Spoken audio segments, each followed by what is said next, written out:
had the women's luncheon, and the women's luncheon is evidence of i3's commitment to contributing towards closing the gap between women founders and their male counterparts when it comes to the innovation ecosystem on the continent. This luncheon represents an opportunity to connect with each other, to connect with co-sponsors in a safe space.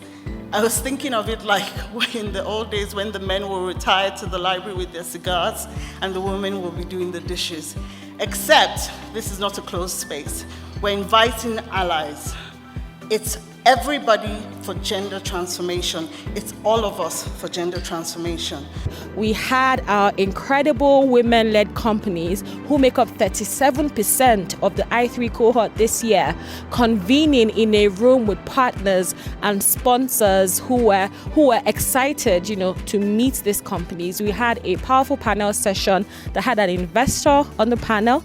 We had a female innovator who is building a brilliant women-led company called Shefa, share about her learnings. And then we also had an incubator, an accelerator partner who also works with i3. We've heard of the resilience of women-led startups. We've heard of the efficiencies, but from the investor perspective and then from the incubator, accelerator partners perspective, when you do invest in women-led startups, how do they perform? Having worked with 3, startups there, what I have learned is that women-led startups, specifically in health tech and I think across the board, are very impressive executors. And I think the reason is, and piggybacking off of what Snyder said, they build around communities. They assess and are very much embedded in their community and identify what the major problems are and then build solutions that are very targeted to that problem. Does anybody have a question? My question is for all of you, and what are the challenges that you face while you're trying to invest in female-led startups?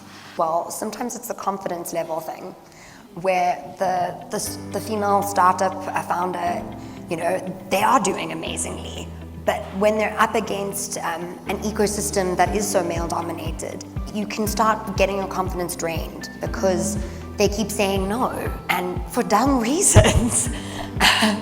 So I think that's, there's a lot of work to having a mentor and having, someone you can go to say, no, you are doing great, and your strategy is the right strategy. So I think that kind of lends itself there. What do you want us all to leave this conversation with? And I'll start with you, Rasha. We want to be treated as a business with numbers and not as a male or a female founder. And we are ready. We believe if you ask any female founder about that, she's ready. Okay, let's talk numbers. But the problem is that the beginning of the conversation is never about the numbers. So that's why it's awkward always when we start the conversation. Investing in a woman-led business is a less risky bet, and you will get greater returns. You will have a more resilient business because you've invested in women. It is not the other way around. It is not a charity case. It's not something you do for impact. If we're talking about the bottom line and we're talking about growth, women will outbeat and do better. For me, it's pretty simple. It's let's stop trying to fix women. Let them be. Please. Yes. Yep, that's it. Let us let women be women and meet them where they are and support them and grow them and mentor them and coach them. Then we can bring in different perspectives in there, but let's not try to make them men. And Women's Luncheon really was an incredible session.